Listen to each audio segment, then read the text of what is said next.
Hello friends, welcome to Anika education hub. आज हम करेंगे 30 अगस्त का करंट अफेयर।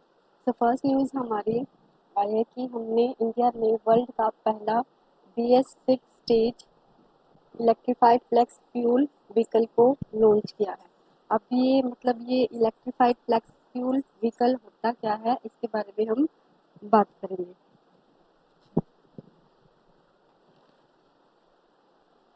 तो हमने ये लॉन्च तो कर दिया है, हमें पता होना चाहिए कि ये फ्लेक्स फ्यूल इंजन होता क्या है। देखो, फ्लेक्स फ्यूल का मतलब है कि ये डीजल, इथेनॉल हो, इथेनॉल प्लस पेट्रोल, इसमें से ये किसी पे भी चल सकता है। और है इलेक्ट्रिक पावर ट्रेन, यानी कि ये इलेक्ट्रिक भी और डीजल वगैरह कोई भी फ्लेक्स फ्यूल होगा तो उस पर चल सकता है। इसमें हम हायर यूज़ करेंगे इथेनॉल का, ताकि हम बेटर फूड एफिशिएंसी को प्राप्त कर सकें। अब ये देखो, अ, जो FFV है, फ्लेक्स फ्यूल व्हीकल है, यही है कि can run more than one type of fuel और even a mixture of fuel. Example की अगर हम बात करें तो E85 का मतलब क्या होता है कि इसमें 85% इथेनॉल की मात्रा होगी एंड 15% गैसोलीन, यानी कि कोई भी पेट्रोल वगैरह, कोई भी हाइड्रोकार्बन इसमें इसमें होगा। इसमें बेनिफिट क्या होगा हमारा? एक तो लेस पोल्यूटेंट होगा, कार्बन डाइऑक्साइड सल्फर इसमें बहुत कम मात्रा में निकलेगी। हमारी जो डिपेंडेंसी है क्रूड ऑयल पर वो भी कम हो जाएगी। लेकिन इसके ड्रॉबैक्स भी है, क्योंकि इसकी माइलेज कम होती है। वाटर इंटेंसिव क्रॉप का ज़्यादा यूज होगा, क्योंकि इथेनॉल बनाने के लिए हमें पता है कि हम जो शुगर केन वगैरह है, हमारी जो प्रोडक्शन वगैरह है, शुगर केन है, गेहूँ है, कसाव वगैरह इस तरह का यूज करते हैं। ठीक है, तो BS6 स्टेज व्हीकल क्या होते हैं?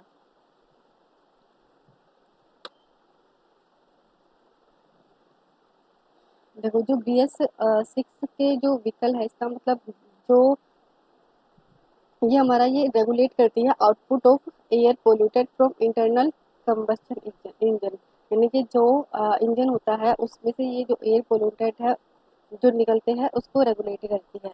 गवर्नमेंट ने हम पहले BS4 इंजन यूज करते थे, लेकिन हम 5 की जगह सीधा 6 पर टर्न हो गए थे।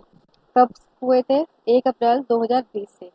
द फ्यूल की क्वालिटी भी इम्प्रूव हुई है from BS4 to BS6 norms by reducing the permissible sulphur content by 80%।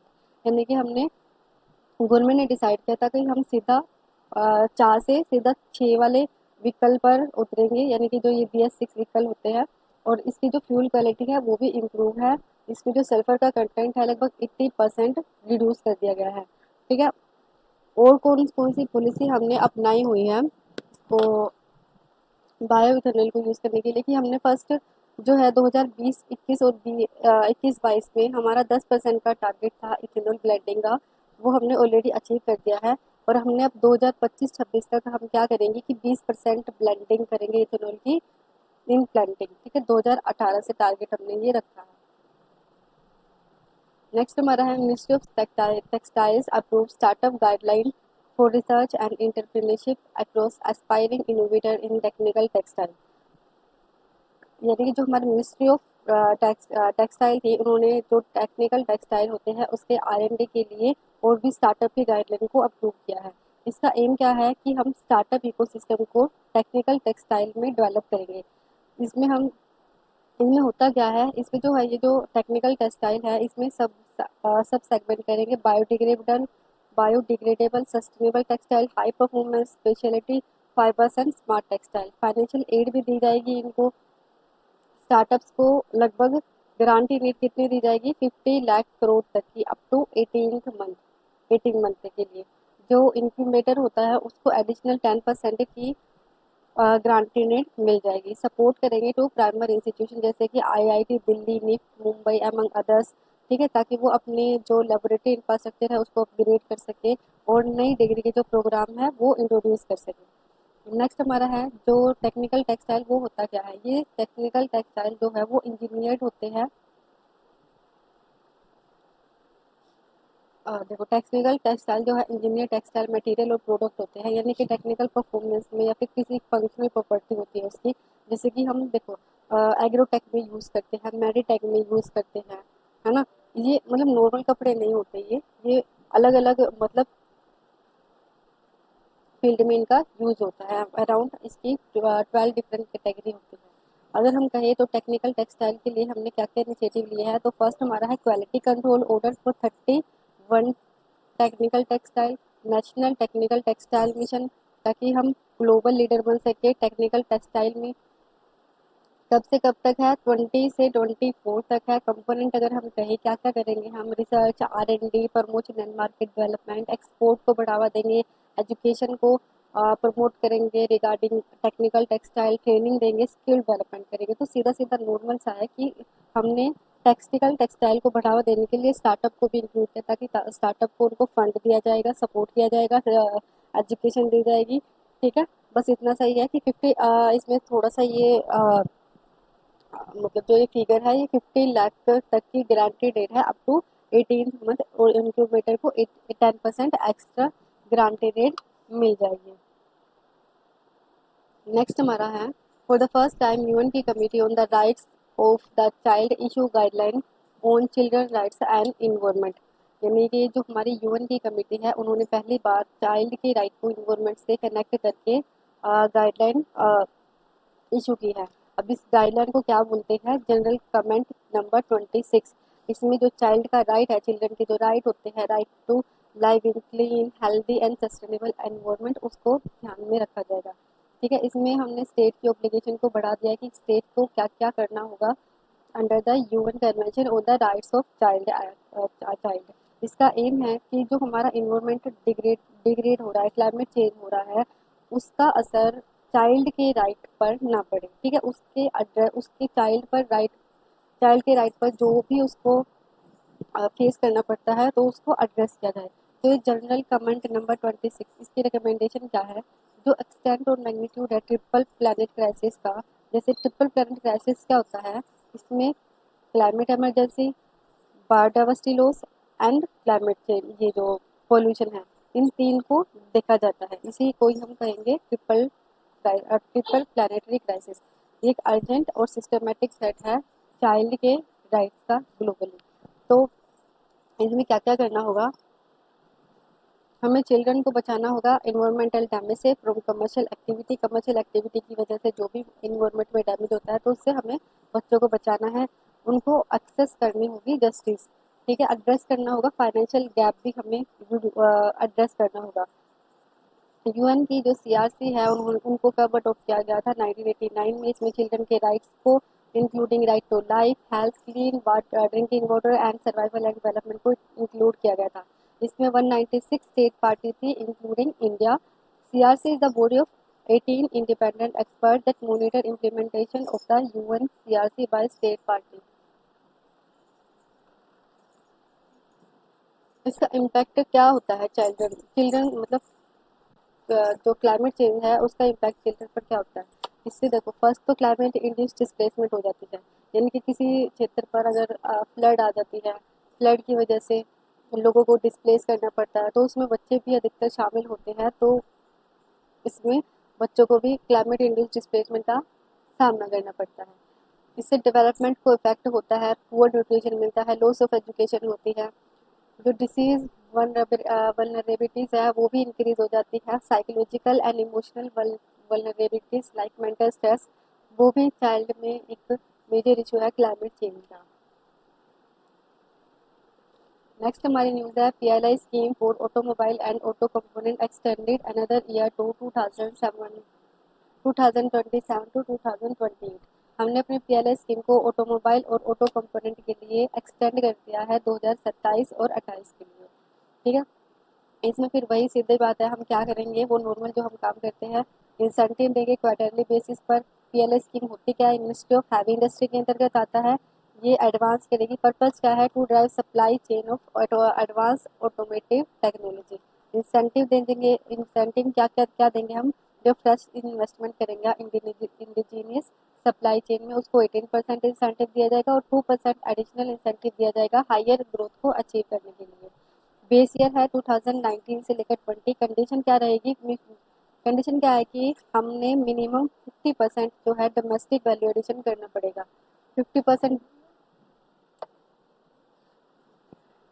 यानी कि हमें अपना घर में ही या घर का जो सामान है, अपने इंडिया का जो सामान है वो 50% उसको यूज करना पड़ेगा। Effect on the eligibility under fame 2, क्योंकि फेम 2 में भी हम इसको ऑटोमोबाइल इंडस्ट्री का जो प्रोडक्शन है उसको इंक्रीज करने के लिए ये भी स्कीम है ना, तो एक इफेक्ट होता है on eligibility under fame 2 scheme. कुछ जो प्रोजेक्ट मैनेजमेंट कौन मैनेजमेंट करेगा इसकी, आईएफसीआई लिमिटेड एक नॉन बैंकिंग फाइनेंस कंपनी है पब्लिक सेक्टर की, वो इसको मैनेज करेगा। अचीवमेंट क्या है, अब तक 95 जो कंपनी है वो एडमिट हो चुकी है। इन्वेस्टमेंट कितनी है, 10,755 crore out of total outlay 67,690 crore in the next 5 year. लगभग इतने में से हम 10,750 करोड़ की इन्वेस्टमेंट कर चुके हैं 30 जून 2023 तक। ठीक है। नेक्स्ट हमारा है कि गवर्नमेंट का एम क्या है, हमें बस वही है कि हमें जो गवर्नमेंट का एम है कि हमें ऑटोमोबाइल सेक्टर का जो कंट्रीब्यूशन है अपनी जीडीपी में 12% तक बढ़ाना है, जो करंटली 7.1% है, और एम्प्लॉयमेंट का जनरेट करना है 250 बिलियन, जो करंटली कितना है 37 बिलियन। देखो इसका फ़ायदा क्या होगा, अगर हम कहें तो पीएलआई स्कीम का फ़ायदा क्या होता है। एक तो देखो जो हमारा मेक इन इंडिया है उसको बढ़ावा मिलेगा, एम्प्लॉयमेंट क्रिएट होंगे, जो हमारे छोटे छोटे जो सेक्टर होते हैं, जो छोटे छोटे जो एमएसएमई है उसको भी बढ़ावा बढ़ावा मिलेगा, है ना। इससे रोजगार लाइवलीहुड क्रिएट होगी, एम्प्लॉयमेंट क्रिएट होगी, वुमेन्स को भी पावर मिलेगा। अगर वुमेन को भी अगर हम इसमें शामिल करते हैं, वुमेन्स भी बहुत सारी जो है वो छोटे छोटे एमएसएमई में काम करती हैं, तो बहुत सारा मतलब इतना इफेक्ट पड़ता है। हमारा जो इम्पोर्ट डिपेंडेंसी है उस वो भी कम हो जाएगी। इम्पोर्ट डिपेंडेंसी कम होगी तो हमारा जो जो बैलेंस जो डिफिसिट होता है करंट अकाउंट डिफिसिट वो भी कम हो जाएगा। तो बहुत सारे फायदे हैं। अगर हम मेक इन इंडिया को बढ़ावा देते हैं तो हमें इसके लिए एक अवेयरनेस भी फैलानी होती है कि किस तरह से हम अपने जो घरेलू सामान है उसको बढ़ावा दें, हमारे इन मेक इन इंडिया को बढ़ावा दें, एक्सेप्ट कि हम किसी दूसरे देश की चीज़ों को खरीदें। ठीक है। तो जो फुल्ली नेक्स्ट हमारी स्कीम है fully sequence by chromosome reveal 41 new genes and add 30 million new base to human genome.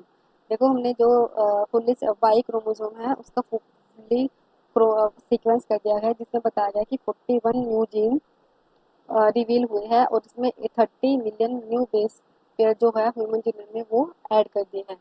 हमें पता है कि देखो जो वाई होता है वो लास्ट ह्यूमन क्रोमोसोम होता है to have sequence end to end और टी टू टी, यानी कि टेलोमियर टू टेलोमियर। टेलोमियर का मतलब क्या है, इट इज द स्ट्रक्चर होता है made from DNA sequence and protein and cap and protect the end of the chromosome. यानी कि ये जो डीएनए होता है हमारा, डीएनए होता है उसका सीक्वेंस होता है, प्रोटीन्स होता है। क्रोमोसोम क्या होता है, अब ये थ्रेड लाइक स्ट्रक्चर होते हैं जो प्रोटीन और सिंगल मॉलिक्यूल ऑफ डीएनए से बनता है। देखो टेलोमियर तो डीएनए से बनता है, डीएनए की सीक्वेंस और प्रोटीन से बनता है, लेकिन जो क्रोमोसोम है वो थ्रेड लाइक स्ट्रक्चर होते हैं जो protein plus single molecule of DNA से बनता है, that serve the carry to carry the genomic information from cell to cell. यानी कि जो ये जीनोम की जो इंफॉर्मेशन है वो सेल टू सेल को कैरी करता है। This breakthrough will understand, अब ये हमारी जो हमने जो जीनोम सीक्वेंस किया है उसका क्या मतलब क्या होगा, क्या मतलब इसका इफेक्ट होगा, क्या अंडरस्टैंड करेंगे। Working of genes for sex and sperm work, यानी कि किस तरह से ये जो जीन है वो काम करते हैं इसका हमें पता लगेगा, किस तरह से वाई क्रोमोसोम का इवोल्यूशन हुआ है। और ये भी देखेंगे अगर इफ द वाई क्रोमोसोम अगर डिसअपियर हो जाता है इन फ्यू मिलियन ईयर्स, उसको भी प्रिडिक्ट कर सकते हैं। तो वाई क्रोमोसोम के बारे में देखेंगे कि क्या होता है ये। It is one of the two human sex chromosome होता है, जो दूसरा एक एक्स होता है एक वाई होता है। हमने ये अपनी जो एनसीईआरटी है उसमें ये सब लिखा होता है। ठीक है। ह्यूमन जीनोम कितने होते हैं, ये 22 पेयर होते हैं of autosomes and 1 pair of sex chromosome, जिसमें एक्स एक्स होता है फीमेल का और एक्स वाई किसका होता है, मेल का। वाई क्रोमोसोम मेल को डिटरमिन करता है एंड जो एक्स क्रोमोसोम है वो किसको, वो फीमेल को डिटरमाइन करता है। Y has a lot of junk DNA, मतलब sequence that does not seem to contribute to traits, यानी कि इसमें बहुत सारे जंक ऑफ डीएनए हैं, यानी कि ये जो ट्रेड्स है उसमें कंट्रीब्यूट करने में इतनी मदद नहीं करता। नेक्स्ट हमारा है progress of Aadhaar based payment system review by ministry of rural development. यानी कि हमारी जो मिनिस्ट्री ऑफ रूरल डेवलपमेंट है उन्होंने कहा है कि जो आधार बेस्ड पेमेंट सिस्टम है उसमें प्रोग्रेस को रिव्यू किया जाएगा। देखो अभी हम क्या करते हैं कि जो मनरेगा जो हमारी स्कीम है उसमें हम दो तरह से पेमेंट करते हैं। एक तो हम NACH यानी कि नेशनल ऑटोमेटेड क्लियरिंग हाउस, और जो सेकंड होता है हमारा आधार बेस्ड पेमेंट सिस्टम। ठीक है, इसमें आधार बेस्ड पेमेंट सिस्टम में क्या होता है कि अगर जो आधार बेस्ड पेमेंट सिस्टम इनेबल है बेनिफिशियरी के लिए तो पेमेंट इसी में की जाएगी। ऑप्शन 2, अगर NACH है तो अगर कुछ टेक्निकल इश्यूज आते हैं तो बेनिफिशियरी को अगर एंड बेनिफिशियरी ABPS से अपनी पेमेंट नहीं करवाए तो हम NACH का यूज़ कर सकते हैं। ABPS हम क्या कहें, payment instruction to follow and finally payment is getting credited into bank account. यानी कि इसमें पेमेंट इंस्ट्रक्शन फॉलो की जाएगी और सीधा अपने बैंक अकाउंट में पेमेंट को क्रेडिट कर दिया जाएगा। अगर एक बार आधार कार्ड हम इसमें अपडेट करवा देते हैं तो बेनिफिशियरी को अपना अकाउंट नंबर अपडेट करवाने की ज़रूरत नहीं होती है अगर वो अपनी लोकेशन को या फिर बैंक अकाउंट नंबर को चेंज करता है। ठीक है, अपना मनी किस में ट्रांसफ़र होगी, जिस नंबर पे आपका आधार मतलब जो भी आधार नंबर आपके अकाउंट से लिंक होगा। NACH क्या होता है, it is develop by NPCI, एक वेब बेस्ड सॉल्यूशन है to facilitate inter bank high volume electronic transaction of repetitive and periodic nature करने के लिए। अगर हम Aadhaar based payment bridge system के बारे में बात करें तो अभी तक मनरेगा ने अभी आधार इनेबल पेमेंट सिस्टम को अडॉप्ट नहीं किया है, rather it has opted for Aadhaar based payment bridge system. ठीक है, आधार इनेबल पेमेंट सिस्टम की बजाय उन्होंने क्या यूज़ कर रखा है, आधार बेस्ड पेमेंट ब्रिज सिस्टम। अब ये होता क्या है, एक यूनिक पेमेंट सिस्टम है, it is implemented by NPCI, यानी कि NPCI के द्वारा इसको इम्प्लीमेंट किया जाता है। It use Aadhaar number as a central key for electronically channelizing the government subsidies. यानी कि सीधा क्या करेंगे, हम आधार नंबर का यूज जो हमारी गवर्नमेंट की सब्सिडीज होती है उसको सीधा हम अपने अकाउंट में ट्रांसफ़र करवा सकते हैं। अगर हमारा मोबाइल नंबर, हमारा बैंक अकाउंट नंबर सीधा हमारे आधार से कनेक्ट होगा तो हमारे जो गवर्नमेंट की सर्विस है उसको डायरेक्ट, जिसे हम बोले डायरेक्ट बेनिफिट ट्रांसफ़र हम कर सक का फ़ायदा उठा सकते हैं। ठीक है, आधार इनेबल पेमेंट सिस्टम सीधा हमारा बस ये था कि हमारा जो मिनिस्ट्री ऑफ रूरल डेवलपमेंट है वो आधार बेस्ड पेमेंट सिस्टम की प्रोग्रेस को रिव्यू करेगी। इसमें हमें सीधा सिर्फ बैकग्राउंड को जानना था। नेक्स्ट हमारी न्यूज़ है social stock exchange. Social stock exchange नाम से पता चल रहा है कि ये सोशल काम में इसका यूज़ होगा। देखो सेबी ने प्रपोज किया है कि हम थ्रेशोल्ड जो है मिनिमम इशू साइज की फॉर नॉन प्रॉफिट ऑर्गेनाइजेशन की वो रिड्यूस करेंगे। ठीक है, यानी कि मान लो कि 100 बिलियन आपको इशू साइज कर सकते थे। इट इज़ सजेस्टिंग, मतलब ये कोई एक्चुअल नहीं है, एग्जाम्पल है कि तो हम उसकी जो साइज है उसको रिड्यूस कर देंगे। अब ये होता क्या है, सेबी प्लेटफॉर्म देखो ये जो प्लेटफॉर्म है किसके द्वारा रेगुलेट किया जाता है, सेबी के द्वारा, जो कि एनओ करती है एनपीओ को कि आप सोशल इनिशिएटिव के लिए फंड रेज कर सकते हैं। इसका फर्स्ट टाइम जो ये आइडिया है वो कब आया गया था, यूनियन बजट 2019 एंड 2020, इसमें ये आया गया था। इसका प्राइमरी ऑब्जेक्ट क्या है, सोशल ऑब्जेक्टिव, यानी कि हम इस जो फाइनेंस का यानी कि जो अमाउंट है इसका खर्च कहाँ पर करेंगे, हेल्थ केयर में, क्लीन एनर्जी में, हम एजुकेशन में, मतलब ये सोशल इनिशिएटिव है, education, health, poverty sector sector इसमें हम काम करेंगे। नेक्स्ट हमारा है self respect marriage. Recently supreme court का रूल है कि जो लोअर्स है वो सोलमनाइज कर सकते हैं सेल्फ रिस्पेक्ट मैरिज को between two consenting under section 7A of Hindu marriage act 1955। Also जो पब्लिक जो डिक्लेरेशन है इस मैरिज का वो नेसेसरी नहीं है। पहले ये एप्लीकेबल होता था तमिलनाडु पर, जो कि डील करता था with special provision of self respect and secular marriage पर। इसमें हम मतलब देखो इसमें जो सेल्फ रिस्पेक्ट मैरिज है वो होती क्या है बता देंगे। जो सेल्फ रिस्पेक्ट मैरिज होती है यानी कि ये अलो करता है पार्टनर को कि आप अपनी मैरिज को सोलमनाइज कर सकते हैं विदाउट अ प्रिस्ट, यानी कि विदाउट प्रिस्ट आप अपनी जो मैरिज है उसको कर सकते हैं थ्रू अ जॉइंट डिक्लेरेशन। अगर आपके पास फ्रेंड्स है, रिलेटिव्स है, अदर पर्सन है तो आप उसके सामने अपनी जॉइंट डिक्लेरेशन कर दीजिए तो आपकी जो मैरिज मान ली जाएगी विदाउट अ प्रिस्ट है। ठीक है, इसमें मतलब एक प्रिस्ट की भूमिका को खत्म कर दिया करने की बात की गई है। नेक्स्ट हमारी न्यूज़ है पैसिफिक डिकेडल ऑसिलेशन। देखो अभी अकॉर्डिंग टू स्टडी अभी बताया गया है कि जो पैसिफिक डिकेडल ऑक्सीलेशन है वो साइक्लोन बना सकता है near equator more frequent in future. अभी हमें पता है कि जो पृथ्वी है वो इक्वेटर के पास कोई भी साइक्लोन नहीं बनाती। हमें पता है कि जो 7 से ऊपर इक्वेटर से नीचे और इक्वेटर से ऊपर, यानी कि इक्वेटर के पास तो कोई भी साइक्लोन नहीं बनता। 7 से 7 डिग्री से ऊपर और 7 से नीचे हम ये जो हमारा है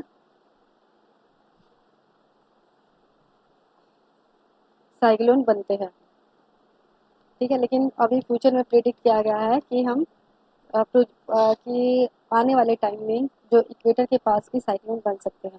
पीडीओ क्या होता है? ये पैसिफिक डिकेडल ओशन, ये सी सरफेस टेम्परेचर क्लाइमेट साइकिल है जो डिस्क्राइब करता है सरफेस सी सरफेस टेम्परेचर एनोमली को ओवर नॉर्दर्न पैसिफिक ओशन। जो हमारा नॉर्दर्न पैसिफिक ओशन होता है उस पे जो सी सरफेस टेम्परेचर में एनोमली हुई है, यानी कि कभी हाई हो जाता है कभी लो हो जाता है, एनोमली जो हुई है, तो इसको ये डिस्क्राइब करता है, ये एनोमली को डिस्क्राइब करता है over the north eastern Pacific ocean. अब ये नेचुरली ओकरिंग फिनोमिना है that shift between warm and cool faces with each face lasting for 20 to 30 years। ठीक है, यानी कि ये नेचुरली होता है और शिफ्ट होता है, कभी वार्म हो जाता है कभी कूल हो जाता है, लगभग 20 से 30 सालों में इसका फेज होता है। इट इज ऑफन डिस्क्राइब एक long life El Nino like pattern of Pacific climate vulnerability. देखो, जो एल नीनो होता है वो 6-7 साल के लिए होता है, एल नीनो और ला लेना ये 6-7 साल के लिए होता है, लेकिन जो ये पैसिफिक डिकेडल ऑक्सीलेशन है इसको हमने नाम दिया कि ये एक long life El Nino like pattern है। ठीक है, इसका इम्पैक्ट क्या पड़ेगा? जो चेंज है लोकेशन में हमारी कोल्ड और वार्म वाटर की वो चेंज हो जाएगी, पार्ट जो हमारे जेट स्ट्रीम का जो पार्ट है वो भी चेंज हो जाएगा, यानी कि ये ओवरऑल हमारे टेम्परेचर को भी इफेक्ट करेगा। नेक्स्ट हमारा है global research alliance on agriculture green house gases. New Zealand ने रिसेंटली इनवाइट किया है इंडिया को टू ज्वाइन जीआरए मतलब ग्लोबल रिसर्च अलायंस में, ताकि वो रिसर्च को शेयर कर सके कि एग्रीकल्चर पर क्लाइमेट चेंज के होने वाले प्रभाव को मिटिगेट करने के लिए, मतलब रिसर्च को शेयर कर सके। अब इसको जीआरए लॉन्च किया गया था, मतलब हम इसमें अपने न्यूजीलैंड के रिलेशन में लिख सकते हैं किस तरह से एग्रीकल्चर को इंक्लूड किया है क्लाइमेट चेंज के पर्सपेक्टिव में, किस तरह से हम एग्रीकल्चर का प्रभाव क्लाइमेट चेंज का प्रभाव एग्रीकल्चर पर किस तरह से रिड्यूस कर सकते हैं। तो इसका जॉइंट डिक्लेरेशन मतलब जो न्यूजीलैंड ने इसको इनवाइट किया है ताकि वो ज्वाइन हो सके ग्लोबल रिसर्च अलायंस में। लॉन्च कब किया गया था? 2009 में, ताकि international cooperation and investment in research to mitigate greenhouse effect gas emission. ये डीप करेगा, ब्रॉड करेगा हमारे मिटिगेशन रिसर्च एफर्ट को अक्रॉस एग्रीकल्चर सब सेक्टर, जैसे कि क्रॉपिंग है, लाइफ स्टॉक है, पैडी राइस है। अभी करंटली कितने मेंबर है इसमें? 67 मेंबर हैं। ठीक है, यानी कि हमें ज़्यादा बैकग्राउंड इसका जरूरी था। एक न्यूज़ छोटी सी है कि हम अपने इसको इंटरनेशनल रिलेशन में या फिर एग्रीकल्चर में किस तरह से हम इंटरनेशनली एग्रीकल्चर पर काम हो रहा है, इसको हम अपने मेन सेंसर में कोट कर सकते हैं। नेक्स्ट हमारा है Kampala ministerial declaration on migration environment and climate change. इसको देखो सीधा सीधा कंपाला डिक्लेरेशन भी बोला जाता है। इसमें लगभग 48 कंट्री ने साइन किया हुआ है। ये क्या बताता है कि नेक्सस बताता है, एड्रेस करता है human mobility and climate change in the continent, यानी कि किस तरह से क्लाइमेट चेंज और ह्यूमन मोबिलिटी को एड्रेस करता है। ये एड्रेस करता है क्लाइमेट चेंज हो रहा है और ह्यूमन की मोबिलिटी, यानी कि आ रहा है जा रहा है, उसकी मतलब एक स्थान से दूसरे स्थान पर उसके किस तरह से मतलब वो क्लाइमेट चेंज का असर उसके जैसे इवैक्यूएशन पर होता है, जैसे कि उसको खाली कर दिया जाता है कि आप यहाँ मत रहिए, आप क्लाइमेट चेंज का असर है कहीं दूसरी जगह शिफ्ट कर देते हैं। ठीक है, तो declaration call for enhance cooperation to 5 area of concern. अब ये 5 एरिया ऑफ कंसर्न क्या क्या है कि हम अपने डेजर्टिफिकेशन और लैंड डिग्रेडेशन पर काम करेंगे, जो अनसस्टेनेबल यूज होता है इकोसिस्टम का उस पर काम करेंगे। देखो, desertification, land degradation, unsustainable use of ecosystem, unplanned migration of people due to climate change and disaster, paucity of data and statistics, यानी कि without data we can not manage our policy. हम अपने पॉलिसी को implement अच्छे से कर ही नहीं पाएंगे अगर हमारे पास डाटा ही नहीं है, कितने वहाँ पर पीपल है, क्लाइमेट चेंज का वहाँ पर कितने लोगों पर असर होगा, वहाँ से कितने लोगों को हमें शिफ्ट करना होगा। तो हमें डाटा एक इम्पोर्टेंट सोर्स है किसी भी प्लानिंग का। ठीक है, तो limitation of partnership and financing to respond to the climate crisis. जो पार्टनरशिप और फाइनेंसिंग की जो लिमिटेशन है उसको भी दूर करेंगे। तो desertification, ecosystem migration, positive data and partnership and financing. Next हमारा है फाइंडिंग ऑफ प्रज्ञान रोवर। हमारा चंद्रयान 3 जैसा कि पहुंच चुका है। जो प्रज्ञान जो रोवर है उन्होंने बताया है कि जो हमारे साउथ पोल है वहाँ पर सल्फर की प्रेजेंस मिली है। एक इट वाज कंफर्म, क्या कैसे किया गया है ये, इन सिटू मेजरमेंट करता है लीप्स इंस्ट्रूमेंट। लीप्स इंस्ट्रूमेंट क्या है, लेजर इंड्यूस्ड ब्रेकडाउन स्पेक्ट्रोस्कोप है। देखो अभी तक रोवर ने क्या क्या डिटेक्ट किया है, aluminium, calcium, iron, chromium, titanium, magnesium, silicon and oxygen. Earlier जो टेस्ट था उन्होंने बताया था कि किस तरह से टेम्परेचर वेरिएशन है लूनर सरफेस पर। टेम्परेचर वेरिएशन बताया था कि कभी मतलब हाई भी होता है, लो भी होता है। अभी जो हमारा मिशन है वो 6 सितंबर तक चलेगा, when sun sets on the moon, यानी कि जो 14-14 डेज है मून पर, वो हमारे सॉरी जो हमारे अर्थ के 14 डेज और एक दिन मून का, दोनों इक्वल होते हैं। यानी कि जब हमारे 14 डेज पास हो जाएंगे अर्थ पर, वहाँ पर एक दिन पास होगा। ठीक है, नेक्स्ट न्यूज़ है हमारी नेशनल सिक एनीमिया एलिमिनेशन मिशन। ये मिशन जो है एलिमिनेशन को 2047 तक एलिमिनेट करने की बात करता है। इम्प्लीमेंट किया जाएगा एग्रो 17 हाई फोकस स्टेट पर, जिसमें अवेयरनेस, यूनिवर्सल स्क्रीनिंग और काउंसलिंग दी जाएगी। सिकल सेल डिसीज होती क्या है, ये एक inherited red blood cells disorder होता है। आरबीसी में क्या होता है कि हीमोग्लोबिन होता है, इसमें ऑक्सीजन कैरिंग प्रोटीन होता है। ये आरबीसी को शेप को चेंज कर देता है, यानी कि हमारी जो आरबीसी की जो शेप है वो राउंड से क्रिसेंट शेप में हो जाती है, जो कि ब्लॉक कर देता है ब्लड के फ्लो को।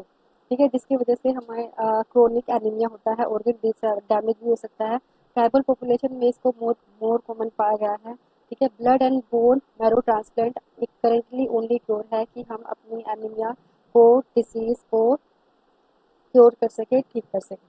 नेक्स्ट हमारा है सेमोफ्लोविच। ये क्या है, Meta has taken down thousand of Facebook account that were part of a campaign जिसका नाम था सेमोफ्लोविच। ठीक है, यानी कि टेक डाउन यानी कि बंद कर दिए है फेसबुक अकाउंट। इसमें सेमोफ्लोविच होता क्या है, ये एक ऑनलाइन चाइनीज स्पैम ऑपरेशन था, जो कि पोस्ट करता था कि भाई चाइना चाइना को तो पोस्ट करता था, लेकिन यूएसए है, वेस्टर्न की फॉरेन पॉलिसी है, और जो चाइना की गवर्नमेंट को क्रिटिसाइज करता था उसको पोस्ट करता था, यानी कि उसके अगेंस्ट, यानी कि चाइना की तो प्रेस करता था, बाकी जो यूएस है, वेस्टर्न कंट्रीज है, उसको क्रिटिसाइज करता। सिमिलर कैंपेन रशिया के द्वारा भी चलाया गया है, जिसका नाम है डोपली गैंगर, बस डिस्टर्बेड लास्ट ईयर, डिस्टर्ब किया गया था इसको। It mimics website of mainstream news outlet in Europe, बहुत सारी बोगस स्टोरीज अबाउट रशिया की war on Ukraine and try to spread them online. यानी कि इससे मतलब एक हेट स्पीच को भी बढ़ावा मिलता है, हेट स्पीच को, कम्युनलिज्म को, इस तरह से मतलब एक अलग सा एक एटीट्यूड हमारा कंट्री की तरफ बढ़ जाता है, इस तरह से ये स्पैम मैसेजेस की वजह से। नेक्स्ट हमारा है प्रधानमंत्री उज्ज्वला योजना। अभी जो प्रधानमंत्री जो सेंटर ने क्या कहा है कि हम 75 लाख उज्ज्वला कनेक्शन और प्रोवाइड करेंगे, जिससे लगभग 10.35 10.35 करोड़ जो है हमारे टोटल बेनिफिशियरी हो जाएंगे। पीएम का एम क्या है कि हम अपनी, बस इसमें सीधी सी ये न्यूज़ आई है कि हमारी जो सेंटर है वो एडिशनली 75 लाख उज्ज्वला कनेक्शन और प्रोवाइड कर रही है। इसका एम क्या है कि हेल्थ और वुमेन की हेल्थ और चिल्ड्रन की हेल्थ को सेव करना, क्लीन कुकिंग फ्यूल को यूज़ करना, ministry of petroleum and natural gas के द्वारा इसको लॉन्च किया जाता गया था 2016 में, पहली बार लॉन्च किया गया था। और उज्ज्वला 2.0 2021 में लॉन्च किया गया था। इसमें हम क्या देते हैं, पहले भी हमने इस न्यूज़ को कवर किया है। इसमें हम डिपॉजिट फ्री एलपीजी कनेक्शन को देंगे। इसमें फाइनेंशियल असिस्टेंस कितनी दी जाती है, 1600 पर connection is also given to cover the cost of cylinder की, प्रेशर रेगुलेटर की और एलपीजी होस्ट की। नेक्स्ट हमारा है मेजर ध्यानचंद, हमारा जो पर्सनैलिटी है न्यूज़ में रही थी।